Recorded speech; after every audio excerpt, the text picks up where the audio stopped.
Mira a Mackenzie Lueck, de 23 años, en el momento en que cruza el umbral de la casa de un hombre que conoció a través de un sitio web de citas. Es una vivienda con un sótano secreto, un lugar que, apenas unos meses antes, él había intentado insonorizar. A Mackenzie le quedan menos de 60 minutos de vida, porque Ayula Ayayi, de 31 años, un profesional de tecnología de la información con una doble vida cuidadosamente construida, la está esperando para que entre. Ese día, Mackenzie solo pensaba en volver a casa y terminar su título de enfermería. Ese mismo día, Ayayi estaba planeando matar por primera vez. Esta es la historia de una noche de junio que aplastó todo. La última vez que su familia tuvo noticias de ella fue cuando acababa de aterrizar de regreso desde Los Ángeles a la 1 de la madrugada. Ella escribió que pediría un Uber para volver a casa, y ese fue también el último mensaje que recibieron de ella. La voz del padre se quebró por la preocupación cuando llamó al departamento de policía de la ciudad de Salt Lake el día 20 de junio del año 2019. Greg Lueck no había tenido ninguna noticia de su hija durante casi 7 días. Una sensación pesada y anormal lo envolvía por completo. Mackenzie siempre había sido una persona fácil de localizar, ordenada, predecible. Esta estudiante de último año universitario siempre contestaba el teléfono, siempre informaba a sus padres, siempre se mantenía en contacto. Pero después de aterrizar a la 1:35 de la madrugada del día 17 de junio, tras enviar un breve mensaje confirmando que había llegado bien, Mackenzie Lueck se desvaneció en la noche de Utah como el humo. Su madre, Diana, notó de inmediato que algo no estaba bien. Cuando respondió al mensaje de Mackenzie a la mañana siguiente, el texto ya no se envió como iMessage. Se envió como un mensaje SMS normal. El iPhone de Mackenzie estaba fuera de línea, apagado, completamente en silencio. Al principio, la familia Lueck trató de apartar sus preocupaciones. Los estudiantes universitarios a veces necesitan espacio. Tal vez Mackenzie estaba emocionalmente sobrepasada después de asistir al funeral de su abuela en California. Tal vez solo necesitaba tiempo para enfrentar su duelo a solas. Pero a medida que las horas se convirtieron en días, y los días se extendieron hasta casi una semana completa, aquella pequeña inquietud inicial se transformó en un miedo asfixiante. Para el día 20 de junio, ninguno de los amigos de Mackenzie la había visto. Sus compañeros de apartamento no podían confirmar que hubiera regresado a casa. Su gato, al que Mackenzie había pedido que alguien alimentara mientras ella estaba fuera, seguía esperando en un apartamento vacío. Lo más alarmante era que Mackenzie tenía un examen parcial en línea que debía entregar antes de la medianoche de ese mismo día. Sin embargo, no había iniciado sesión en el portal universitario ni una sola vez. Eso no era propio de Mackenzie. La estudiante dedicada que soñaba con convertirse en enfermera nunca habría abandonado sus responsabilidades. Claramente, algo catastrófico había ocurrido. Cuando la policía llegó al apartamento de Mackenzie en Salt Lake City, su automóvil seguía estacionado en la entrada, exactamente en el lugar donde lo había dejado antes de volar a California. Dentro de la vivienda, todo estaba ordenado y en su sitio, excepto Mackenzie. La maleta que había llevado al viaje del funeral no aparecía por ninguna parte. Esto cayó sobre los investigadores como un balde de agua helada. Mackenzie Lueck nunca había llegado a casa después de salir del aeropuerto. Los agentes revisaron las grabaciones de vigilancia del Aeropuerto Internacional de Salt Lake City. En las cámaras, Mackenzie se veía claramente descendiendo del avión a la 1:35 de la madrugada del día 17 de junio. Las imágenes la mostraban caminando por la terminal, arrastrando su maleta, cansada pero aparentemente normal. Exactamente a las 2 de la madrugada, las cámaras de seguridad captaron a Mackenzie subiendo a un vehículo de Lyft. Pero después de eso, ¿a dónde fue? Salt Lake City, la capital del estado de Utah, tiene una tasa de criminalidad violenta cercana a 10 por cada 1,000 habitantes, ligeramente más alta que la de Los Ángeles, donde nació Mackenzie. Pero nadie espera convertirse en una estadística. Nadie espera que su hija desaparezca en la oscuridad de la madrugada. Nadie cree que una diferencia de 1 por cada 1000 importe. Hasta que, de repente y de forma horrenda, sí importa. Greg Lueck no se quedó esperando pasivamente las actualizaciones de la policía. Como administrador del sector sanitario, comenzó su propia investigación sobre la vida de su hija, buscando cualquier pista que pudiera conducir a su paradero. Mackenzie compartía sus cuentas bancarias con sus padres, y Greg descubrió algo inusual casi de inmediato. El día 10 de junio, alguien había depositado $300 en la cuenta de Mackenzie. Últimamente, ella no había pedido dinero para la matrícula ni ayuda para el alquiler. Incluso había comprado muebles nuevos para su apartamento. ¿De dónde provenía ese ingreso misterioso? El hermano de Mackenzie mencionó que ella utilizaba aplicaciones de citas para conocer hombres. Pensaba que tal vez tenía un novio que vivía en Park City, pero no conocía ningún nombre ni detalle. Esta pista vaga era mejor que nada, pero planteaba más preguntas que respuestas. La investigación se profundizó cuando Greg contactó a AT&T para examinar los registros telefónicos de Mackenzie. Entre la 1:50 y las 3 de la madrugada del día 17 de junio, después de que su avión aterrizara, Mackenzie había enviado 8 mensajes de texto a un único número. El contenido de esos mensajes no estaba disponible.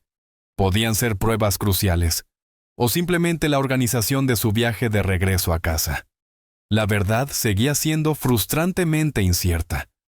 La policía envió un mensaje al teléfono de Mackenzie, indicando que ella era una adulta y tenía derecho a no comunicarse con quien quisiera, que solo necesitaban verificar su seguridad y que no divulgarían su ubicación sin su consentimiento. Ese mensaje nunca fue respondido. El teléfono de Mackenzie permaneció en silencio, apagado. A medida que la investigación se ampliaba, los detectives comenzaron a descubrir aspectos de la vida de Mackenzie que sorprendieron a su familia. Amigos y conocidos describieron una imagen mucho más compleja de la que sus padres habían conocido.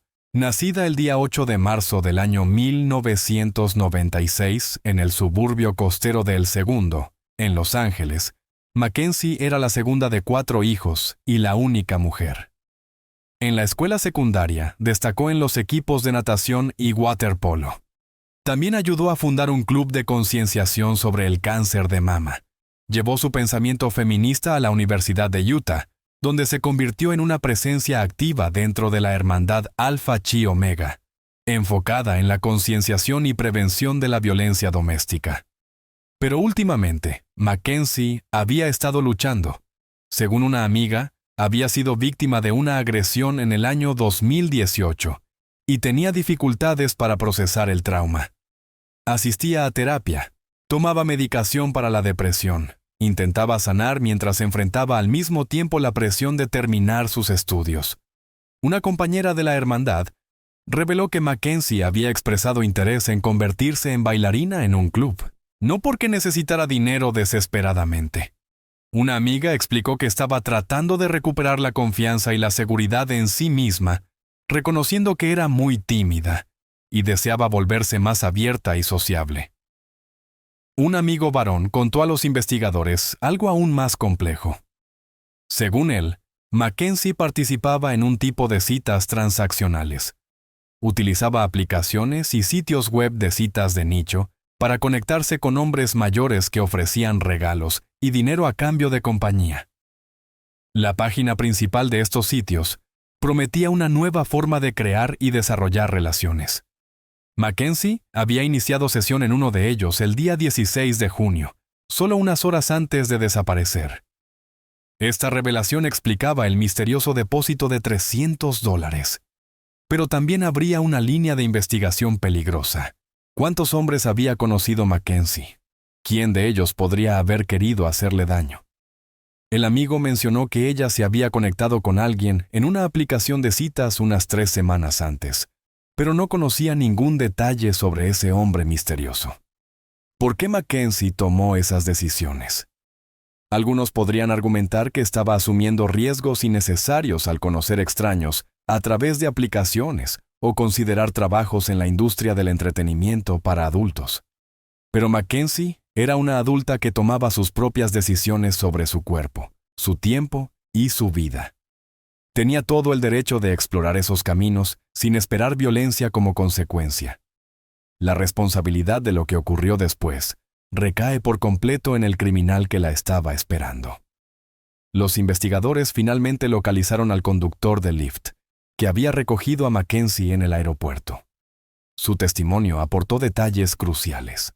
La recogió a las 2 de la madrugada del día 17 de junio y la llevó a la dirección 16 East Center Street, en North Salt Lake. El destino era Hatch Park, un área recreativa pública con varios edificios cercanos. No había ninguna razón lógica para que Mackenzie fuera allí cerca de las 3 de la madrugada. El conductor recordó algo más. Cuando llegó a Hatch Park, alguien ya estaba esperando. Parecían conocerse bastante bien. Solo escuchó saludos básicos como ¿cómo estás? O ¿cómo fue tu viaje? Y luego Mackenzie bajó del vehículo y se dirigió hacia otro automóvil. El conductor no pudo ver claramente a la persona que esperaba, pero recordó que Mackenzie parecía tranquila, no asustada ni angustiada. Parecía conocer a quien la recogía. Incluso recordó un fragmento de conversación durante el trayecto. Hablaron sobre lo extraño de los viajes nocturnos. Mackenzie se rió y dijo que no era tan extraño como que la dejaran en medio de un parque a esas horas. Ella reconocía lo inusual de la situación, pero aún así continuó. Esa decisión, encontrarse con alguien casi desconocido en un parque aislado a las 3 de la madrugada, le costó a Mackenzie todo. Hatch Park, el lugar donde fue vista por última vez, no tenía cámaras operativas. Los investigadores descubrieron una verdad devastadora. Las cámaras de seguridad allí eran solo decorativas, sin capacidad de grabar, instaladas para disuadir delitos. Las imágenes cruciales de quien recogió a Mackenzie esa noche simplemente no existían. La policía estableció un perímetro geográfico alrededor de Hatch Park durante las horas de la madrugada del día 17 de junio. 6 dispositivos emitieron señales en esa zona durante el periodo relevante. Uno de ellos registró múltiples veces y no pertenecía ni a Mackenzie ni al conductor del Lyft. Ese teléfono pertenecía a Ayula Ayayi. El dispositivo de Ayayi emitió señales en el mismo lugar que el de Mackenzie, justo antes de las 3 de la madrugada. Luego, entre las 2:58 y las 3 de la madrugada, el teléfono de Mackenzie se apagó para siempre. La coincidencia era imposible de ignorar. Los registros telefónicos revelaron algo aún más incriminatorio. Mackenzie y Ayayi se habían comunicado a través de la aplicación TextMe. Habían intercambiado mensajes el día 16 de junio, apenas 9 horas antes de que ella desapareciera. El día 25 de junio, la policía se puso en contacto con Ayayi. A pesar del consejo de su abogado de guardar silencio, Ayayi aceptó ser entrevistado. Afirmó que solo quería aclarar lo que insistía era un error. Se mostró cooperativo pero confundido. Como profesional de tecnología de la información, entendía cómo funcionaban los datos de localización telefónica. Sabía que los investigadores lo habían situado en Hatch Park cuando Mackenzie desapareció y quería explicar esa coincidencia. Ayayi afirmó que tenía cámaras de seguridad en su casa que probarían su coartada. Dijo que la madre de su hijo, Michelle, que estaba embarazada de 8 meses, había estado con él toda la noche. Incluso dijo no conocer el apellido de Michelle, a pesar de que supuestamente llevaba a su hijo. Cuando se le preguntó por los sitios de citas, Ayayi admitió haberlos usado, pero afirmó que nunca se había reunido con nadie en persona. Dijo que sufría de estrés postraumático y ansiedad, y que solo necesitaba hablar con alguien cuando se sentía solo. Insistió en que nunca había conocido a Mackenzie cara a cara. Según Ayayi, Mackenzie le había enviado un signo de interrogación preguntando si estaba interesado en reunirse. Él le envió una selfie. Ella nunca respondió. Aseguró que ese fue el alcance total de su interacción. Cuando se le presionó sobre los datos de localización que lo situaban en Hatch Park, Ajayi sugirió que otra persona podría haber estado usando su Wi-Fi. Explicó que mantenía su red abierta para la comodidad de sus huéspedes de Airbnb y que quizá el teléfono de alguien había rebotado en su dirección IP. Las excusas se acumulaban, cada una más inverosímil que la anterior. La policía obtuvo órdenes de registro para el teléfono y la vivienda de Ajayi. El día 26 de junio, ejecutaron la orden en su casa de Javier Court, en el vecindario de Fair Park. Dentro de la casa encontraron a un huésped de Airbnb, alojado en una habitación. El hombre acababa de llegar del aeropuerto esa misma mañana, y no tenía idea de por qué la policía estaba registrando la propiedad de su anfitrión. Más allá del huésped, la casa parecía vacía. No había rastro de Mackenzie Lueck. Pero los investigadores descubrieron otras pruebas inquietantes. Encontraron varios cuchillos, un martillo y un arma de fuego en el automóvil de Ajayi. Recogieron tierra y restos del suelo del vehículo. Incautaron numerosos dispositivos electrónicos, incluidos routers, teléfonos y computadoras para su análisis forense. Lo más revelador fue que encontraron tierra recientemente removida en el patio trasero de Ajayi. Los vecinos informaron que el día 17 de junio, Ajayi había estado quemando algo en ese mismo lugar. El olor a gasolina era tan intenso y repugnante que una vecina dijo que estuvo a punto de llamar al departamento de bomberos si no apagaba el fuego de inmediato. Una unidad canina entrenada para detectar restos humanos marcó positivo en el patio trasero. La policía llevó a Ajayi a un nuevo interrogatorio. Esta vez, dejaron de mostrarse comprensivos. Lo presionaron por las coincidencias imposibles de ignorar. El teléfono de Ajayi y el de Mackenzie habían estado en el mismo lugar al mismo tiempo. Ajayi solo repetía que no sabía cómo explicarlo.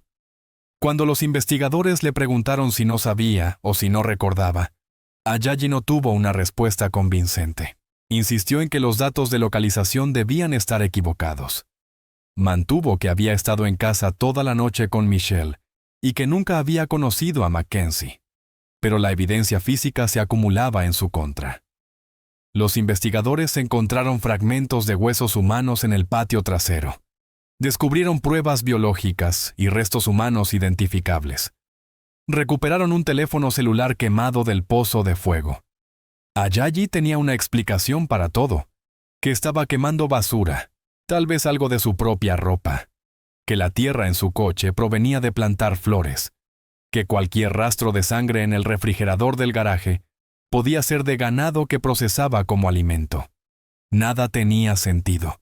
Nada resistía el escrutinio. Los resultados del análisis de ADN de los restos encontrados en el patio de Ajayi llegaron el día 28 de junio. Las muestras coincidían con Mackenzie Lueck. Los investigadores también descubrieron que Ajayi había comprado un bidón rojo de gasolina la mañana del día 17 de junio. Su automóvil olía a combustible. Durante el registro aparecieron prendas de ropa con manchas de lejía y una cortina de ducha sucia. Las cámaras de seguridad mostraron el Kia Optima de Ajayi dirigiéndose hacia Hatch Park a las 2:43 de la madrugada del día 17 de junio. A las 3:21, el vehículo de Lyft blanco salió del parque. Apenas 10 segundos después, el Kia de Ajayi también se marchó, esta vez con Mackenzie dentro, rumbo a su muerte. Los registros telefónicos situaron a Ajayi en Logan Canyon el día 25 de junio, una zona remota y popular entre excursionistas, ubicada a unos 80 minutos en coche de Salt Lake City, el lugar perfecto para ocultar pruebas. En la madrugada del día 28 de junio, un equipo SWAT fue desplegado para arrestar a Ajayi en el apartamento de un amigo donde se alojaba. Tras su arresto, Ajayi fue acusado de asesinato agravado, secuestro agravado y profanación de un cuerpo humano en el homicidio de Mackenzie Lueck. Nacido en el año 1988, Ajayi creció en Nigeria y vivía en Utah desde al menos el año 2009, cuando se matriculó en la Universidad Estatal de Utah con una visa de estudiante. Regresó a la universidad en 3 ocasiones distintas, pero nunca obtuvo un título. Se unió brevemente a la Guardia Nacional de Utah entre los años 2014 y 2015, pero recibió una baja temprana por razones médicas. A pesar de este historial limitado, su perfil de LinkedIn afirmaba una amplia experiencia en tecnología de la información con Dell, Goldman Sachs y Microsoft.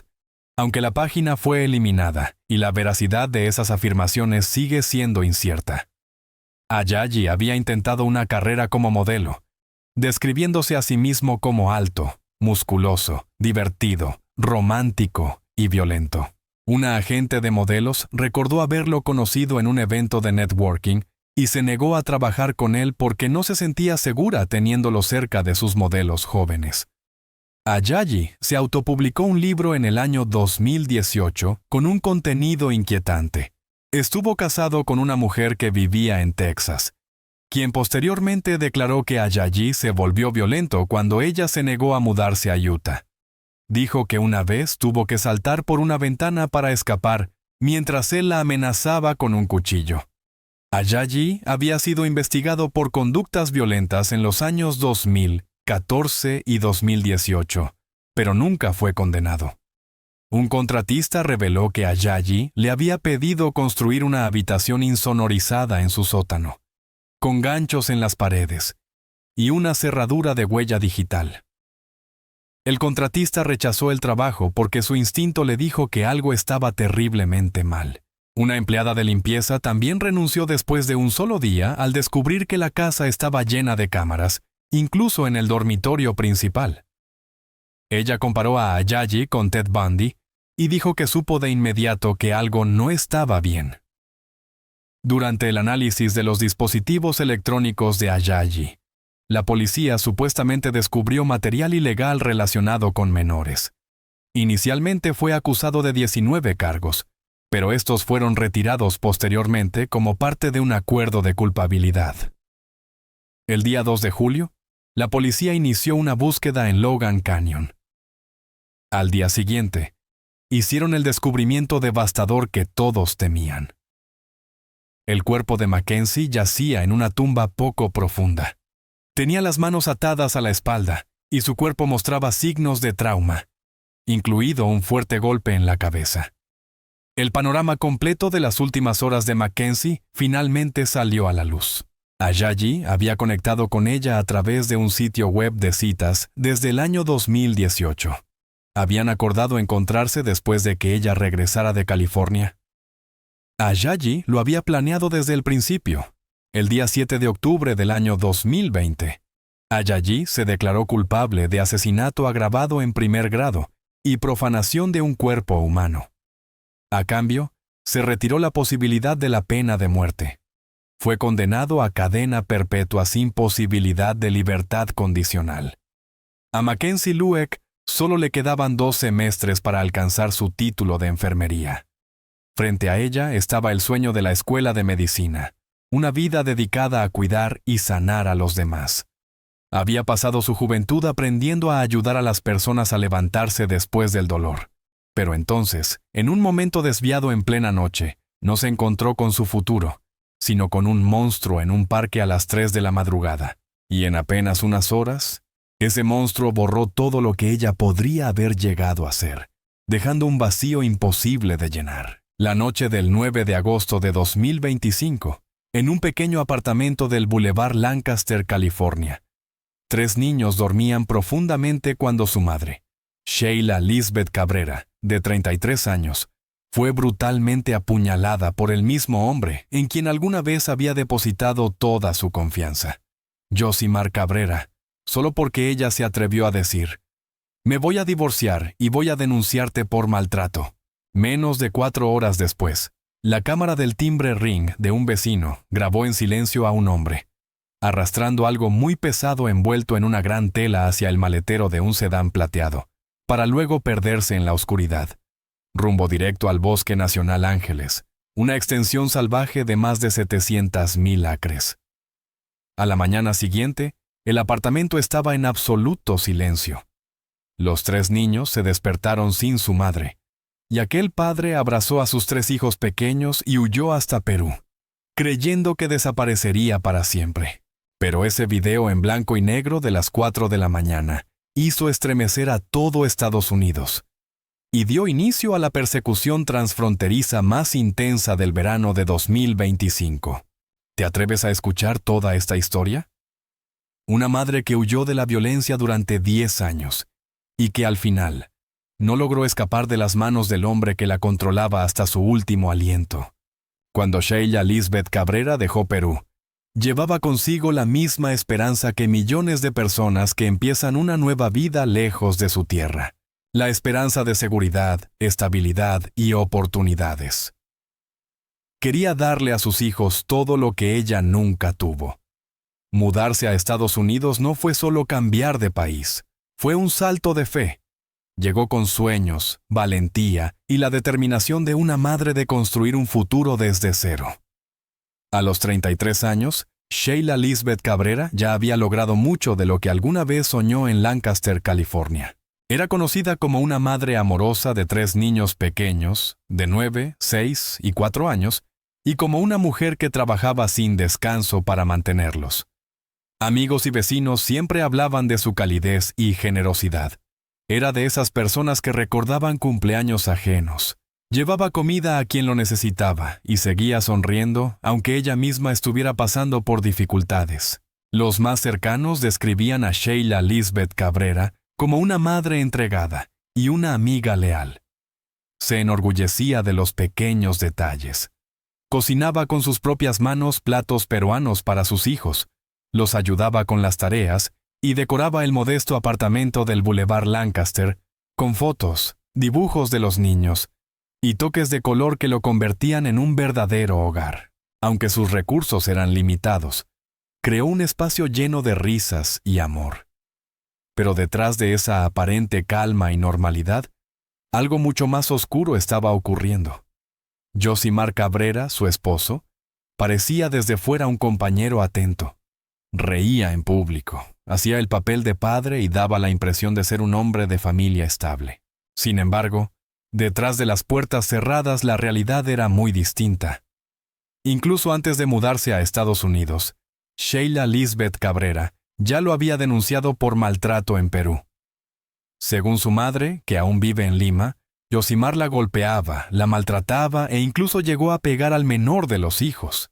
Quienes lo sabían temían por ella, pero Sheila Lisbeth Cabrera ocultaba la mayor parte de su dolor, como muchas mujeres en su situación.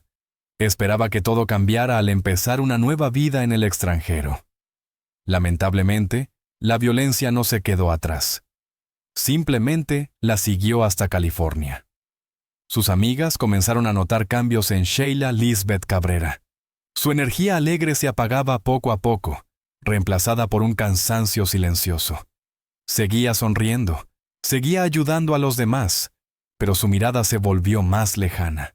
Elizabeth Rousseau, una de sus amigas más cercanas, le diría después a los investigadores que Sheila Lisbeth Cabrera se sentía atrapada. Yosimar la había amenazado con quitarle a los niños si lo abandonaba. Ese miedo la mantuvo atada durante años. Aún así, el corazón de Sheila Lisbeth Cabrera seguía siendo bondadoso. Ayudaba a los vecinos con pequeñas tareas. Compartía recuerdos de su infancia en Perú y hablaba de los sueños que tenía para sus hijos. Quería que crecieran en paz, rodeados de amor, que estudiaran, viajaran, que vivieran en libertad. Esa visión era lo que la mantenía en pie, aunque los muros de su matrimonio se cerraran cada vez más. Para el verano de 2025, Sheila Lisbeth Cabrera ya había tomado una decisión. Los años de maltrato la habían agotado y ya no podía seguir viviendo con miedo. Empezó a planear su escape con mucho cuidado. Ahorraba dinero, hablaba en voz baja con amigas de confianza y se preparaba para pedir el divorcio. También pensaba denunciar a Yosimar ante las autoridades de Lancaster, decidida a proteger a sus hijos de una vez por todas. El 9 de agosto llamó a sus padres en Perú y se lo contó todo. Les dijo que ya estaba lista para irse y que iría a la policía. Su voz mezclaba miedo y esperanza. Miedo a lo que podía pasar si él se enteraba, esperanza de finalmente poder empezar de nuevo. Su madre recuerda perfectamente esa llamada. Fue la última vez que escuchó la voz de su hija. Dentro del apartamento, la tensión crecía. Josimar sabía lo que se venía. Para él, la idea de perder el control era insoportable. Sus amigos dirían después que en los días previos a la desaparición de Sheila Lisbeth Cabrera, él se mostraba distante y furioso. Lo que ella no sabía era que él ya había decidido. Si no podía mantenerla bajo su control, se aseguraría de que nadie más la tuviera. Esa noche todo cambió. El 9 de agosto de 2025 fue el último día que alguien vio con vida a Sheila Lisbeth Cabrera. En la madrugada del 10 de agosto, mientras los niños dormían cerca, algo terrible ocurrió dentro del apartamento de Lancaster. Los detalles siguen sellados en los expedientes judiciales. Pero lo que los investigadores lograron reconstruir después dibuja un cuadro escalofriante de violencia premeditada. Los fiscales acusan a Josimar Cabrera de haber asesinado a su esposa en la misma casa que compartían con sus 3 hijos varones. El caso presentado por la oficina del fiscal del condado de Los Ángeles incluye circunstancias especiales agravantes. Un cuchillo fue usado en el ataque. No fue una discusión repentina ni un arrebato. Fue frío. Fue calculado. Fue definitivo. Al amanecer, el pequeño apartamento que alguna vez estuvo lleno de risas había caído en el silencio. Los niños despertaron en un mundo que ya nunca sería el mismo. Y la comunidad que admiraba a Sheila Lisbeth Cabrera por su fortaleza y bondad, lloraba ahora a la mujer que pasó sus últimos días luchando por la libertad. Dentro del pequeño apartamento del Boulevard Lancaster, 3 niños dormían plácidamente en sus camas, sin saber que el mundo a su alrededor se derrumbaba. No escucharon la lucha. No vieron la violencia. En otra habitación, el padre que una vez prometió protegerlos, les estaba arrebatando la vida a su madre. Las paredes de ese apartamento que antes resonaban con risas y cuentos, antes de dormir, ahora solo guardaban silencio y el eco de una crueldad inimaginable. Cuando el acto terminó, Josimar Cabrera enfrentó lo que venía después. El hombre que durante años controló a su esposa mediante el miedo, ahora intentaba controlar lo que pasaría con su cuerpo. Los investigadores dirían después que lo que siguió no fue caos, sino una exhibición perturbadora de orden. Envolvió el cuerpo de Sheila Lisbeth Cabrera en una gran tela, lo dobló con fuerza y lo aseguró para ocultar cualquier rastro de lo que acababa de hacer. Esa misma tela se convertiría después en una prueba clave, coincidiendo exactamente con lo que se veía en el video de vigilancia que terminó resolviendo el caso. Se movía con determinación, no como alguien en pánico tras un acto impulsivo de violencia, sino como un hombre que seguía un plan. Los vecinos recordarían después haber escuchado ruidos leves en la madrugada, puertas que se cerraban, algo que se arrastraba, luego el motor de un auto encendido. En ese barrio tranquilo, el menor sonido se propagaba en el aire inmóvil. Alrededor de las 2:40 de la mañana, una vecina que regresaba de su turno nocturno notó algo extraño. El complejo estaba en silencio, el estacionamiento apenas iluminado, pero había un hombre despierto. Josimar limpiaba el maletero de su sedán plateado. Ella se detuvo, confundida. A esa hora no había razón para que alguien estuviera afuera haciendo eso. Lo que no sabía era que estaba presenciando el comienzo de un encubrimiento. Los investigadores confirmarían después que, sin saberlo, había visto a un hombre preparándose para ocultar el cuerpo de su esposa. El momento decisivo llegó horas después, cuando los detectives recuperaron el video de una cámara Ring cercana. En la grabación en blanco y negro con marca de tiempo de las 4 de la mañana, se veía a una figura arrastrando un objeto grande y pesado, envuelto en tela por el pavimento. El esfuerzo en sus movimientos, la forma en que luchaba por levantarlo, no dejaba lugar a dudas. Ese objeto era Sheila Lisbeth Cabrera. El video se convertiría después en la pieza central de la investigación de homicidio. Prueba fría e irrefutable de la traición final. Segundos después, el hombre levantó el bulto y lo metió a la fuerza en el maletero del auto. Cerró la tapa, rodeó el vehículo hasta el lado del conductor y se perdió en la noche. Su ruta lo sacó de Lancaster y lo llevó por caminos oscuros y sinuosos hacia el Bosque Nacional Ángeles, una enorme extensión salvaje de más de 700,000 acres de cañones escarpados y acantilados. De día es un lugar de belleza tranquila, pero bajo la cobertura de la oscuridad, con frecuencia se ha usado como vertedero de crímenes violentos. El aislamiento, los precipicios, el terreno infinito. Era el lugar perfecto para hacer desaparecer a alguien para siempre. Josimar condujo profundo en el bosque, sorteando curvas cerradas y caminos angostos hasta encontrar un punto oculto a la vista. Allí, en el aire frío de la madrugada, abrió el maletero y sacó el bulto. El bosque estaba en silencio. Ningún faro pasó. Nadie vio lo que hizo después. Arrastró el cuerpo de Sheila Lisbeth Cabrera hasta el borde de un precipicio empinado y lo empujó. El cuerpo rodó entre rocas y maleza, deteniéndose en la oscuridad de abajo.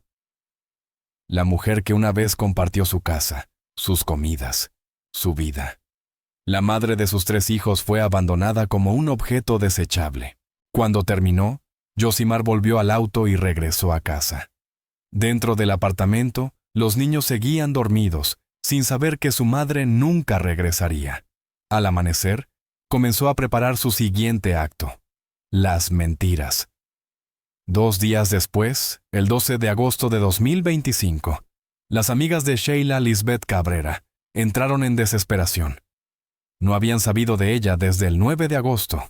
Ninguna llamada, ningún mensaje, ninguna actividad en redes sociales. Nada. Ese silencio no era propio de ella. Siempre mantenía contacto, especialmente cuando se trataba de sus hijos. Nunca desaparecería sin avisar a nadie. Preocupadas, fueron al departamento del sheriff del condado de Los Ángeles a reportar una persona desaparecida. Los agentes fueron enviados al apartamento de los Cabrera. Josimar abrió la puerta. Al principio se mostró calmado, cortés, incluso cooperador. Pero cuando los detectives comenzaron a hacer preguntas, sus historias empezaron a cambiar. Primero dijo que Sheila Lisbeth Cabrera había sido detenida por inmigración y aduanas. Era una mentira calculada que aprovechaba el miedo y la confusión alrededor de los temas migratorios. Probablemente creía que eso retrasaría la investigación, ya que esos casos suelen implicar trámites burocráticos complejos y comunicación lenta. Cuando le pidieron detalles, cambió de versión. Ahora decía que Sheila Lisbeth Cabrera lo había abandonado por otro hombre. Más tarde, en una tercera versión, afirmó que ella había tenido un accidente, pero no dio detalles, testigos, reporte ni ubicación.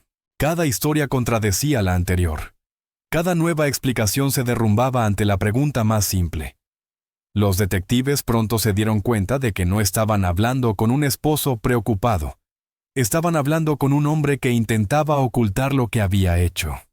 Mientras los investigadores comenzaban a unir las piezas, las amigas de Sheila Lisbeth Cabrera aportaron información crucial. Hablaron de años de violencia doméstica, de las innumerables veces que ella pidió ayuda y del miedo con el que vivía día a día. Le contaron a los detectives sobre su plan de dejar al esposo y las amenazas de él de quitarle a los niños si lo intentaba. La imagen de hombre familiar devoto que Josimar proyectaba se derrumbaba, con historias que cambiaban constantemente y los testimonios de las amigas que revelaban un historial de abuso. Los investigadores entendieron que esto ya no era un simple caso de persona desaparecida. Era una investigación de homicidio disfrazada. Los detectives comenzaron a revisar cada posible pista. Revisaron registros telefónicos, cámaras de tráfico y sistemas de seguridad alrededor del complejo de Lancaster. Entonces, el 13 de agosto, solo 3 días después de la desaparición de Sheila Lisbeth Cabrera, llegó el punto de inflexión. La cámara Ring de un vecino había captado imágenes de la madrugada del 10 de agosto. El video mostraba a Josimar arrastrando un gran objeto envuelto en tela por el suelo y fuera del complejo. Luchó con el peso antes de meterlo en el maletero del auto. Ese corto clip lo cambió todo. Lo que comenzó como un reporte de persona desaparecida se convirtió de inmediato en una investigación de homicidio. La Oficina de Homicidios del Departamento del Sheriff del Condado de Los Ángeles tomó el caso de inmediato. Los detectives coordinaron con equipos especializados de búsqueda y rescate de Crescenta Valley, Altadena y Montrose. Su tarea era enorme: rastrear más de 700,000 acres del Bosque Nacional Ángeles, un vasto terreno de cañones escarpados, acantilados y vegetación densa. Encontrar un cuerpo allí era como buscar un grano de arena en el desierto. Pero sabían que tenían que intentarlo. Mientras tanto, nueva información hacía el caso aún más urgente. Josimar y los 3 niños pequeños de la pareja también habían desaparecido. En coordinación con los consulados de México y Perú, las autoridades estadounidenses emitieron alertas internacionales, temiendo que ya hubiera abandonado el país. Las pistas indicaban que se dirigía a Sudamérica. Entonces, en la mañana del 16 de agosto, poco después de las 10 de la mañana, llegó la llamada por radio que todo investigador tanto espera como teme. Miembros del equipo de búsqueda y rescate de montaña de Montrose habían visto algo en un barranco empinado en una zona remota del Bosque Nacional Ángeles. Un bulto de tela que resultaba escalofriantemente familiar. Cuando los detectives de homicidios llegaron, bajaron al lugar. Entre rocas y maleza, envuelto en el mismo tipo de material que aparecía en el video, encontraron el cuerpo de Sheila Lisbeth Cabrera, de 33 años. Fue declarada muerta en el lugar. El hallazgo confirmó lo que muchos temían. El objeto visto en las imágenes de vigilancia era, en efecto, su cuerpo. La noticia se extendió rápidamente por la comunidad peruana de Lancaster. Las vigilias con velas comenzaron a formarse casi de inmediato. La gente llevaba flores, fotos y mensajes escritos a mano en recuerdo de la mujer que llegó a Estados Unidos persiguiendo un sueño de seguridad y una vida mejor para sus hijos.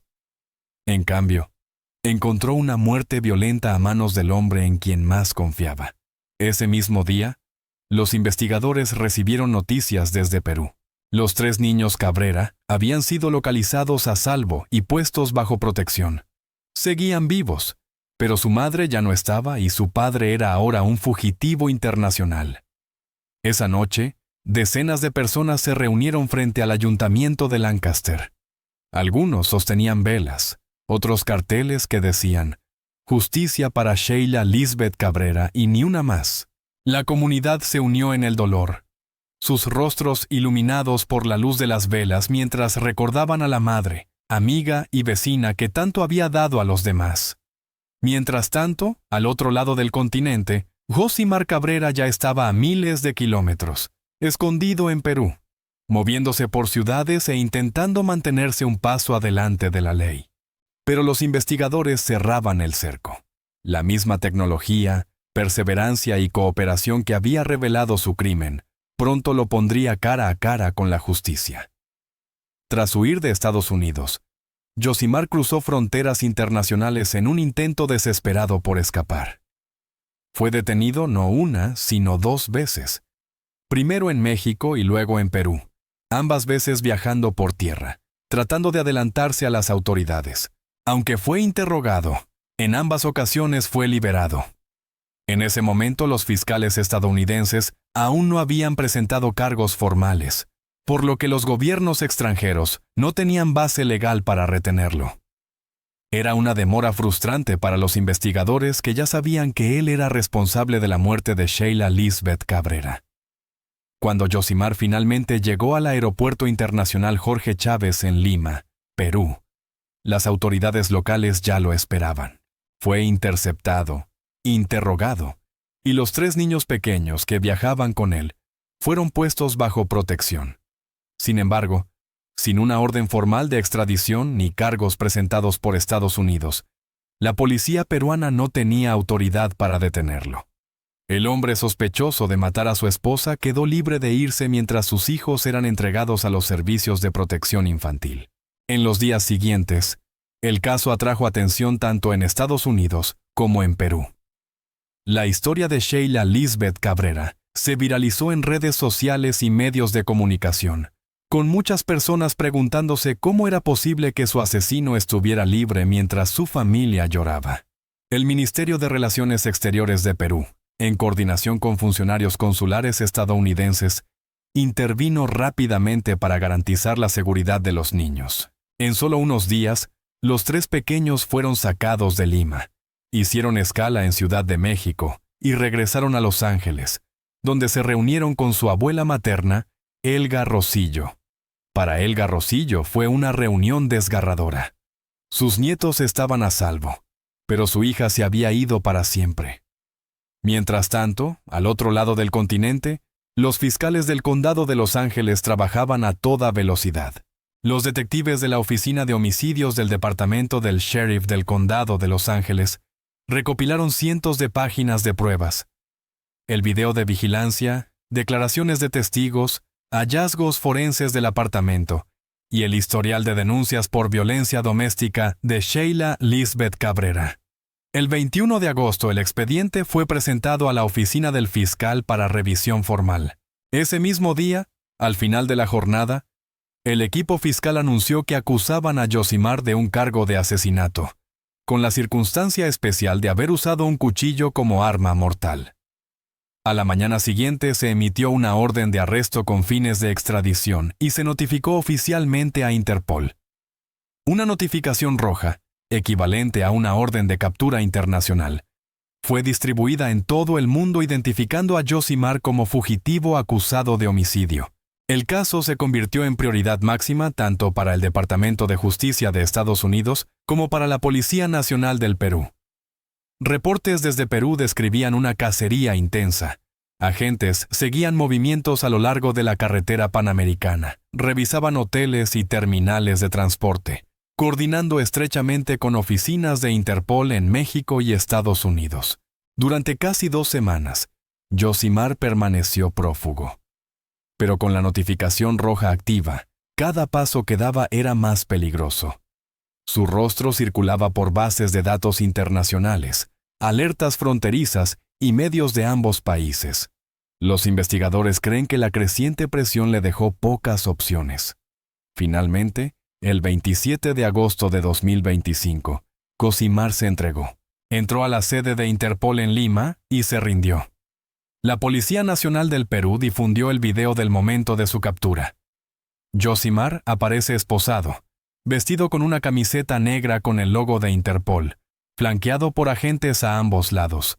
Su expresión es vacía, la cabeza baja mientras los flashes estallan y los oficiales lo conducen. Según autoridades peruanas, permanecerá detenido en Lima mientras avanza el proceso de extradición. Estos trámites suelen durar varios meses e involucran coordinación diplomática y audiencias judiciales para garantizar el cumplimiento del derecho internacional. Una vez aprobado, será trasladado de vuelta a California para enfrentar juicio por el asesinato de Sheila Lisbeth Cabrera. Si es declarado culpable, Yosimar Cabrera enfrentará una condena máxima de 26 años a cadena perpetua. Una sentencia que podría obligarlo a pasar el resto de su vida tras las rejas, viendo cómo los hijos que alguna vez usó como herramienta para controlar a su madre crecen sin padre, y lo peor, sin madre. Pero para la familia de Sheila Lisbeth Cabrera, para su madre, doña Helga Rosillo, y especialmente para los 3 pequeños de 9, 6 y 4 años que perdieron a la única persona que los protegía de los golpes. El camino hacia la justicia sigue siendo muy largo, muy doloroso, y quizá nunca termine del todo. Aunque el juicio se celebre donde se celebre, aunque la condena sea la más dura posible, nada devolverá a los niños el «mamá» de cada mañana. Nada le devolverá a Helga el abrazo de su hija cada vez que llamaba desde Lima. Nada borrará las noches en que los niños se despiertan sobresaltados por pesadillas, preguntando en voz baja, «¿Abuela? ¿Qué le hizo papá a mamá?» La justicia puede encerrar al asesino, pero no puede sanar las heridas que él grabó en el corazón de 4 personas inocentes. Sin embargo, en medio de esa oscuridad espesa, aún brilla una pequeña luz. Es la luz de cientos de velas encendidas en Lancaster, de los abrazos de la comunidad peruana en el exilio que acogió a los 3 niños, de las mujeres que antes sufrían en silencio, y ahora se atreven a hablar más alto porque saben que Sheila no murió en vano. Su sangre despertó la conciencia de muchos. Nos recordó que callar es ser cómplice, y que abandonar a un maltratador no es un delito. Es la única forma de sobrevivir. La justicia para Sheila Lisbeth Cabrera no consiste solo en llevar al culpable de vuelta a California para juzgarlo. La verdadera justicia será cuando sus 3 hijos crezcan en paz, rodeados de amor, puedan estudiar, reír y jugar sin miedo. La justicia será cuando ninguna otra mujer tenga que hacer esa última llamada entre lágrimas diciendo, «Voy a ir a la policía». La justicia será cuando esta historia dolorosa no sea olvidada, sino que se convierta en una campana de alerta para millones de familias más. El largo camino para llevar la justicia a casa de Sheila ya comenzó. No desde una sala de tribunal, sino desde el corazón de los que quedamos, desde el amor inmortal de una madre que dio su propia vida para proteger el futuro de sus hijos.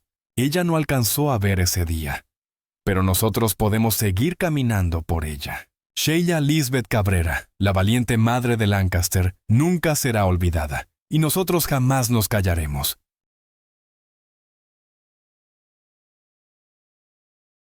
En medio del ambiente festivo y encendido del Carnaval de Barranquilla, donde turistas de todo el mundo llegan para bailar y olvidarse de las preocupaciones, una mujer española es subida a toda prisa a un taxi en silencio, con la sangre empapando su vestido, mientras la música en la calle sigue sonando como si nada hubiera pasado.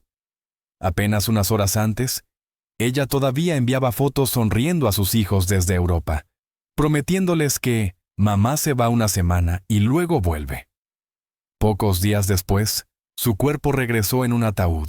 2 jóvenes de la zona confesaron un robo con resultado de muerte, y el hombre que iba con ella se convirtió en el principal sospechoso a ojos de la familia política, que lo señaló como quien estaba detrás de todo.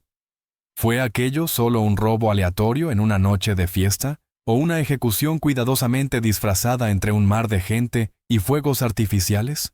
Irene Cortés Lucas nació en Granada, en el sur de España, y creció en el seno de una familia numerosa que, con el tiempo, se convertiría en uno de sus mayores apoyos.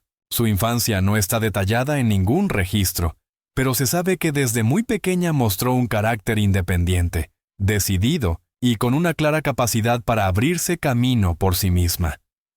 Con los años, la familia se trasladó a Málaga, donde Irene terminó asentándose definitivamente. Allí, ella empezó a construir el proyecto de su vida. Emprendió con un negocio, un bar de copas que algunos incluso llegaban a considerar casi como una pequeña discoteca, situado en pleno centro de la localidad. Aquel lugar no era solo su fuente de ingresos. También era un espacio en el que ella se movía con mucha seguridad, rodeada de clientes habituales, música y un ambiente nocturno que, aunque exigente, le daba una sensación de libertad y autonomía. Durante esos años, conoció también al que sería su primer marido, un hombre de origen dominicano que frecuentaba el local. De esa relación nacieron 3 hijos, a quienes Irene prácticamente crió sola, porque la historia de su primer matrimonio terminó con un episodio trágico.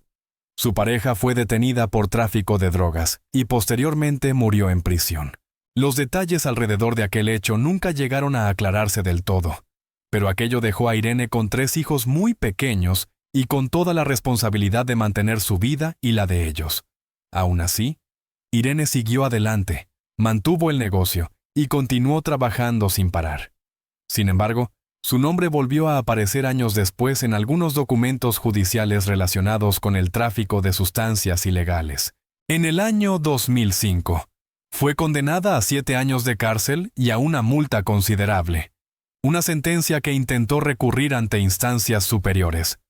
Según las resoluciones judiciales, se hablaba de vínculos con actividades delictivas, llegando incluso a mencionar su relación con un grupo criminal conocido entonces como la Banda Lucas.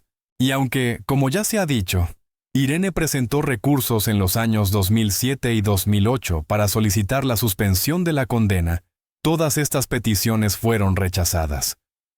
A pesar de que estos elementos eran muy relevantes para los medios de comunicación, para la familia de Irene no tenían tanta importancia. La recordaban como una madre y una hija trabajadora, y como una muy buena persona. Y a pesar de esas sombras legales, Irene nunca dejó de luchar para que su familia no se viniera abajo. Con el tiempo, empezó una nueva relación con un colombiano que llevaba años viviendo en España, llamado Farid Gina Zariza. Entre responsabilidades, cambios y dificultades, Irene construyó una vida marcada por el esfuerzo y por decisiones que, para bien o para mal, acabarían teniendo un peso determinante en su historia. Porque cuando Irene conoció a Farid, como podemos imaginar, su vida ya estaba marcada por experiencias duras, grandes responsabilidades y una familia que dependía por completo de ella. Por su parte, Farid llevaba varios años viviendo en España y había llegado desde Barranquilla, acompañado únicamente de su madre. Buscaban nuevas oportunidades y él terminó asentándose en Málaga, donde intentó salir adelante con trabajos sencillos, principalmente como camarero. Y fue precisamente en ese entorno donde los caminos de este hombre y de Irene se cruzaron. La relación entre ambos avanzó muy rápido. Farid vio en Irene a una mujer trabajadora y decidida, mientras que ella vio en él la oportunidad de empezar de nuevo después de un pasado lleno de problemas. Con el tiempo, consolidaron la relación y comenzaron a vivir juntos, formando una familia numerosa compuesta por los 3 hijos que Irene tenía de su primer matrimonio y otros 2 niños más que nacieron de su relación con Farid. La diferencia de edad entre los hijos, de entre 14 y 2 años, hacía que la casa fuera un lugar lleno de ritmos muy distintos. Los hermanos mayores cuidaban de los pequeños mientras los padres estaban fuera, y bajo el mismo techo convivían la adolescencia, la infancia y una maternidad a tiempo completo. Y aunque de puertas hacia afuera la familia trataba de proyectar una imagen de estabilidad, la realidad es que la convivencia no estuvo exenta de tensiones. De alguna manera, la historia se repetía. Al igual que su primer marido, Farid también se vio envuelto en problemas relacionados con las drogas. Fue detenido y cumplió 1 año y medio de prisión por tráfico de estupefacientes, aunque no pertenecía a ninguna estructura criminal de alto nivel y se movía solo en escalas menores. Aún así, el encarcelamiento del hombre alteró profundamente la vida cotidiana de la familia, porque durante el tiempo que Farid estuvo en prisión, la dinámica afectiva entre ambos se quebró. En ese periodo, Irene mantuvo una relación con otro hombre. Farid descubrió esta situación en cuanto recuperó la libertad condicional, y ese hallazgo desencadenó fuertes discusiones. Y según relataría más adelante la familia de Irene, el hombre llegó a amenazarla movido por los celos y el resentimiento. Sin embargo, en público, él aseguraba que había decidido perdonarla porque la amaba y quería mantener a la familia unida. Pese a esta aparente reconciliación, las heridas no se cerraron y la desconfianza seguía siendo muy grande. La pareja siguió adelante, intentando reconstruir su rutina diaria, pero esos episodios marcaron claramente un antes y un después en su historia. Había tensiones, intentos de recomponer la relación y muchas responsabilidades familiares acumuladas, por lo que la vida de Irene y Farid transcurrió de manera muy caótica hasta el año 2011, cuando decidieron hacer un viaje que cambiaría su destino para siempre. A comienzos de ese año, Irene y Farid atravesaban un periodo que parecía relativamente estable, y en ese contexto, empezó a surgir la idea de viajar a Colombia. La razón principal sonaba muy humana y comprensible. El padre de Farid, un hombre mayor, se había caído y se había fracturado la cadera, lo que había empeorado aún más su ya delicado estado de salud. Esa noticia despertó en Farid la necesidad de reencontrarse con su familia. Irene apoyó esta decisión desde el principio, no solo por acompañar a su pareja en un momento sensible, sino también porque quería conocer cómo era Barranquilla. Quería descubrir el lugar donde su marido había crecido y, sobre todo, vivir la experiencia del famoso carnaval, un evento que cada año atrae a miles de visitantes. El plan empezó a tomar forma poco a poco.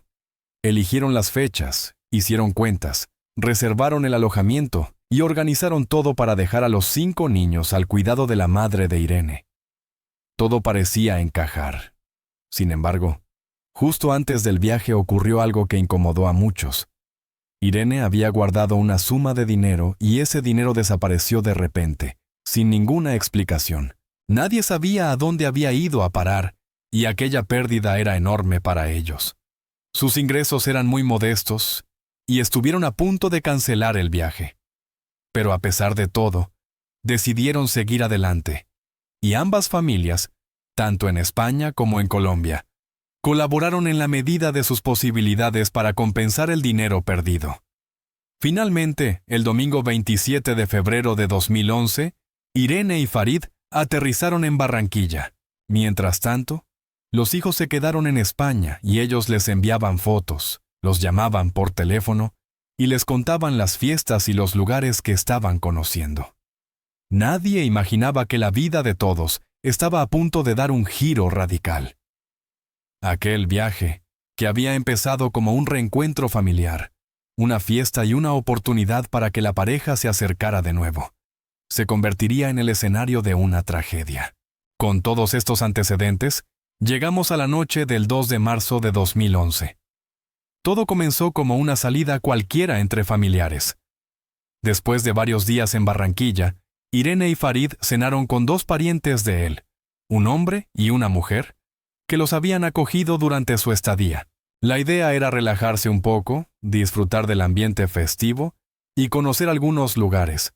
Tras pasear y comer, el grupo decidió ir a un local de ocio, un sitio pequeño que abría hasta altas horas de la madrugada y que, cuando llegaron, estaba casi vacío.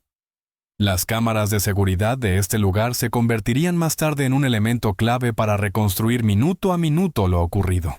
En las imágenes se ve que, poco después de las 2 de la madrugada, Irene, Farid y sus acompañantes llegan a una mesa. Se sientan casi al fondo. Están tranquilos, conversando, sin imaginar lo que está por venir. Como ya mencioné, el local estaba prácticamente vacío. Hacia las 2:05 de la madrugada, 2 jóvenes entran en el establecimiento y se sientan cerca de la entrada. Su comportamiento llama la atención del encargado. Parecen inquietos, miran una y otra vez hacia el interior, y puede apreciarse que al menos uno de ellos tiene apariencia de menor de edad. El encargado se acerca para pedirles la documentación, pero en lugar de colaborar, uno de los jóvenes se levanta de golpe, saca un arma de fuego y se la apunta. El otro saca una navaja y se desplaza hacia uno de los laterales del local, desapareciendo por un momento del ángulo de la cámara. A partir de ese instante, todo ocurre en cuestión de segundos. El chico armado avanza directamente hacia la mesa donde están Irene, Farid y sus amigos. Exige dinero, teléfonos y objetos de valor. En el video se puede ver cómo recoge del suelo un teléfono, que más tarde se sabría que era suyo, y sigue intimidando a Irene y a sus acompañantes. Nadie se mueve. La escena es tensa, silenciosa y muy rápida. Mientras tanto, en las imágenes se aprecia cómo el segundo agresor regresa a la zona visible de la cámara, y ambos continúan presionando al grupo. Farid se levanta, les muestra los bolsillos de la ropa y uno de los asaltantes lo registra buscando dinero. Todo indicaba que se trataba de un robo a mano armada que terminaría tan pronto como ellos consiguieran lo que buscaban. Pero apenas un minuto después, alrededor de las 2:06 de la madrugada, la tragedia irrumpió en el local. El joven armado se inclinó hacia Irene para arrebatarle el bolso. Lo hizo con la misma mano con la que sostenía la pistola y, en el supuesto forcejeo, el arma se disparó. El proyectil impactó directamente en Irene, que cayó al suelo de lado, hacia su costado izquierdo. Los 2 jóvenes corrieron entonces hacia la parte trasera del local y huyeron por una de las salidas laterales. Farid y sus familiares se levantaron de inmediato. Intentaron perseguir a los agresores, pero afuera ya había un taxi esperándolos, lo que facilitó su rápida huida. Al no poder alcanzarlos, regresaron al interior, levantaron a Irene y, sin perder tiempo, la llevaron rápidamente al hospital. Desde el momento en que los ladrones entraron hasta que Irene salió del local herida, solo habían pasado 3 minutos. El traslado de Irene fue frenético. Farid y sus parientes la llevaron en brazos hasta un taxi, mientras los empleados del local todavía intentaban comprender qué acababa de suceder.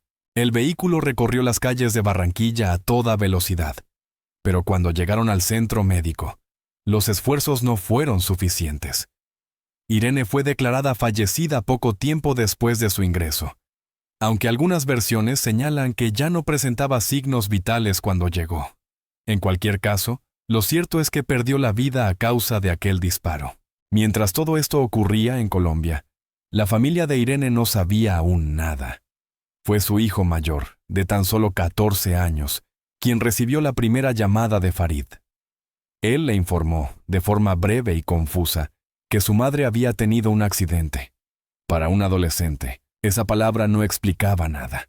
Pero poco tiempo después, los medios locales empezaron a difundir la noticia. Una turista española había muerto en un asalto. Las horas siguientes fueron un torbellino. La familia de Irene intentó desesperadamente confirmar qué estaba ocurriendo, mientras trataban de comunicarse con Farid. La noticia se extendió rápidamente por toda España, y los periódicos y noticieros nacionales repetían la información facilitada por el embajador español en Colombia. Fue él quien confirmó la muerte de Irene y activó los procedimientos para repatriar su cuerpo. Mientras tanto, en Barranquilla, Farid también apareció frente a las cámaras de algunos canales locales.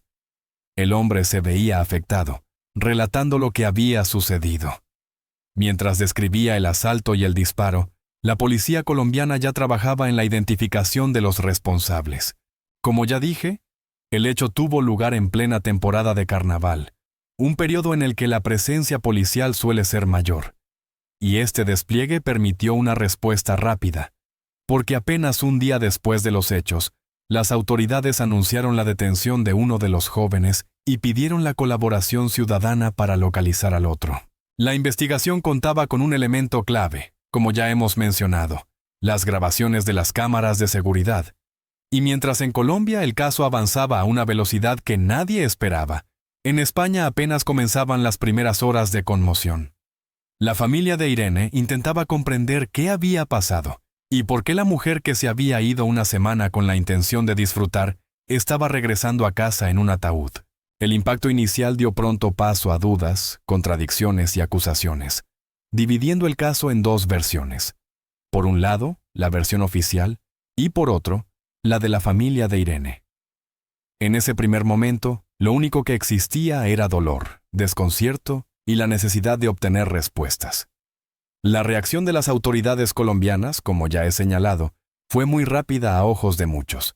Y es que, evidentemente, el hecho de que una turista extranjera perdiera la vida en plena temporada de carnaval, cuando se supone que la ciudad debe estar muy vigilada, activó de inmediato todos los mecanismos de investigación. Al gobierno no le convenía que esta noticia se difundiera por todo el mundo y que la gente dejara de querer venir como turistas. Gracias a las imágenes de las cámaras de vigilancia, la identificación de los sospechosos no tardó en concretarse. Se supo que el primer detenido fue un joven llamado Brian Darío Blanco Escorcia, alias El Joaco. Tenía 20 años y era muy conocido por la policía. Él era quien llevaba el arma y quien disparó contra Irene. Además, se ofreció por él una recompensa cercana a $0 para quien aportara información. El segundo implicado fue identificado como Juan Carlos Guerrero Silva, alias El Juanchi. Este chico entendió que el cerco policial se estrechaba cada vez más, y al verse identificado y al saber que su rostro estaba apareciendo en televisión, decidió entregarse voluntariamente. Alegó que él no había participado directamente en el disparo, aunque, como se ve en las imágenes, sí que participó en el robo. En sus primeras declaraciones, fue Brian quien intentó justificar su conducta, asegurando que vivía una situación económica desesperada. Dijo que había actuado por necesidad, que su hija estaba gravemente enferma y que aquella noche había consumido todo tipo de sustancias, lo que, según él, explicaba el grado de violencia con el que actuó. Su cómplice, por su parte, trató de desvincularse de toda responsabilidad, diciendo que él nunca tuvo la intención de matar a nadie. A simple vista, para la policía, el caso parecía resuelto. 2 jóvenes delincuentes, un robo fallido, un disparo y una víctima. Sin embargo, mientras la investigación supuestamente avanzaba de manera clara en Colombia, en España empezaron a surgir voces que ponían en duda esa versión. La familia de Irene no solo cuestionaba el relato oficial, sino que empezó a insinuar que detrás del crimen había algo más que un simple robo. Esa dualidad marcaría el rumbo del caso durante las semanas siguientes. La primera en alzar la voz fue la madre de Irene. Para ella, las imágenes registradas por las cámaras no parecían las de un asalto común. Veía un comportamiento extraño en los dos jóvenes, como si tuvieran un objetivo definido al dirigirse directamente a la mesa donde estaba Irene. La mujer no entendía por qué. En un local donde aún quedaban otras personas, los asaltantes habían ido directamente hacia Irene y Farid. Para ella, aquello no podía ser una coincidencia. El tío de Irene reforzó aún más esas sospechas y desde España, en varias entrevistas a medios colombianos, lanzó declaraciones muy contundentes. Sostenía que Farid había planeado quitarle la vida a Irene y que esos 2.000 euros que habían desaparecido eran el dinero que él había utilizado para pagar a esos individuos. Para la familia de la mujer, aquel supuesto accidente no era más que una ejecución disfrazada. Sus sospechas se apoyaban en el pasado turbulento de Farid y recordaban que, como ya se había dicho, al salir de la cárcel, Farid descubrió la infidelidad de Irene, por lo que era muy probable que buscara venganza. Para ellos, incluso el propio viaje resultaba sospechoso. Ante estas acusaciones, Farid respondió desde Colombia, en pleno proceso de investigación, negándolo todo. Afirmó que siempre había tenido una buena relación tanto con Irene como con su familia, y que jamás quiso hacerles daño. Dijo que no entendía por qué decían esas cosas si en teoría lo conocían bien. Aseguró que entre ellos solo existían las tensiones normales, como en cualquier familia, y que eso nunca fue motivo para que él quisiera acabar con la vida de su esposa. Sobre el estado de salud de su padre, ya que mucha gente sostenía que la historia de la caída y la fractura de cadera era una mentira. Insistió en que era verdad, que efectivamente se había roto la cadera y que los motivos del viaje eran completamente legítimos. También explicó que llamó al hijo de Irene, y no a su suegra la noche de los hechos, porque le habían quitado el teléfono, y el número del chico era el único que se sabía de memoria. Su abogado respaldó esta versión, intentando contrarrestar la ola de críticas procedentes de España.